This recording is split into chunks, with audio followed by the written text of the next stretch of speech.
Hello, जय हिंद and very warm welcome to all of you. तो एक बार आप इस क्वेश्चन को पॉज करके खुद से सॉल्व करने की कोशिश कीजिए, उसके बाद हम इसे आगे सॉल्व करते हैं। तो यहाँ पर हमारे पास दिया गया है कि एक आर्टिकल को हमने 25% के प्रॉफिट पर बेचा। अगर उस आर्टिकल के कॉस्ट प्राइस को और सेलिंग प्राइस को हम 200 रुपए कम कर दें, तो उस पर हमें 20% अधिक का प्रॉफिट होगा।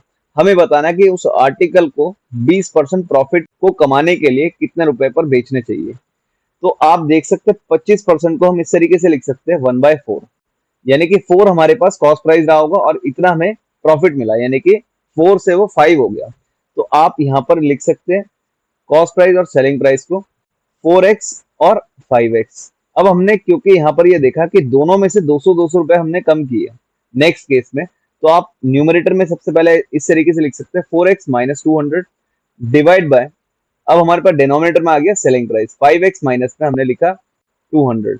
देखिए अब सेकंड कंडीशन में हमने क्या देखा, हमारे पास पहले से 20% अधिक प्रॉफिट हुआ है, यानी कि पहले 25 था, अब 20 अधिक हो गया, यानी कि अब हमें हो चुका है 45% का प्रॉफिट। यानी कि कॉस्ट प्राइस अगर हमारे पास सेकंड केस में 100 रहा होगा, तो सेलिंग प्राइस हमारे पास 145 हो गया हुआ। आप इसको कैंसिल आउट करेंगे, ये 20 पर गया, ये हमारे पास 29 पर गया। जब हम इसको क्रॉस मल्टीप्लाई करेंगे, यानी कि होगा हमारे पास 116x माइनस में 5800 हमने यहाँ पर लिखा। यहाँ पर हमारे पास वैल्यू आ गई 100x माइनस में ये वैल्यू आ गई हमारे पास 4000। ठीक है, अब हमने सिंपल नंबर्स को एक तरफ कर दिया और x वाले नंबर्स को हमने एक तरफ कर दिया, यानी कि हमारे पास वैल्यू आ गई 16x और ये हमारे पास वैल्यू आ गई 1800 रुपए। ठीक है, अब 16x बराबर 1800 है, हमें वैल्यू बतानी है 4x की। पहले तो हमें 4x की वैल्यू निकालनी है यहाँ से। तो 4x की वैल्यू जो हमारे पास है ये आ जाएगी 1800 डिवाइड बाय, हमने जब डिवाइड किया इसको 4 से, तो हमारे पास कॉस्ट प्राइस आ गया उसका शुरुआत का 450। तो अब हमें इसमें ये बताना है कि इसमें अगर हम 20% का प्रॉफिट अर्न करें तो ये कितने की जाएगी, यानी कि इसका अगर हम 20% निकालें, यानी कि इसमें हम 90 ऐड कर देंगे सीधा सीधा, तो ये 540 रुपए का चला जाएगा। इस क्वेश्चन का सही जवाब रहेगा ऑप्शन ए। अब इसको हम देखते हैं दूसरे तरीके से। शुरुआत में हमारे पास कॉस्ट प्राइस और सेलिंग प्राइस का क्या रेशियो रहा है, तो वो हम यहाँ पर लिख सकते हैं।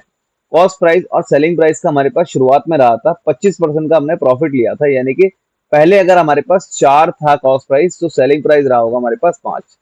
अब सेकेंड केस में हमारे पास प्रॉफिट हो गया था 45%, यानी कि हमने 100 रुपए का कॉस्ट प्राइस रखा था, तो अब वो हमारे पास हो गया था 145 रुपए का। अब इसे हम कैंसिल आउट कर देंगे, यानी कि 100 और 145 को हम कैंसिल आउट करेंगे तो हमारे पास 20 और 29 आ गया। अब ये 20 और 29 हमारे पास कैसे आया था, आप देख सकते हैं जब हमने दोनों तरफ से 200 और 200 माइनस किया था। ठीक है, तो अब हमने यहाँ से क्रॉस मल्टीप्लाई करके डिफरेंस लेना है, यानी कि इस 4 को हमने इस 29 से मल्टीप्लाई करना है और इस 5 को हमने इस 20 से मल्टीप्लाई करना है। तो जब हमने 4 को 29 से मल्टीप्लाई किया, हमारे पास वैल्यू हो गई 116। इसमें से हमने माइनस करना, जब हमने इस 20 को 5 से मल्टीप्लाई किया, ये हमारे पास वैल्यू आ गई 16 यूनिट की, ये वैल्यू आ गई हमारे पास। ठीक है, अब न्यूमेरिकली भी हमने वैल्यू निकालनी है रुपीज में। तो आप देख सकते हैं ये 20 को हमने मल्टीप्लाई करना है इस 200 से और इस 29 को हमने मल्टीप्लाई करना है इस 200 से, यानी कि आप देख सकते हैं 20 जब 200 से मल्टीप्लाई होगा तो हमारे पास वैल्यू आ जाएगी 4000, और जब ये 29 इस 200 से मल्टीप्लाई होगा हमारे पास वैल्यू आ जाएगी 5800, यानी कि 5800 में से जब हम 4000 माइनस करेंगे तो हमारे पास वैल्यू आ जाएगी 1800, यानी कि ये वैल्यू हमारे पास आ गई 16 यूनिट की 1800 रुपए।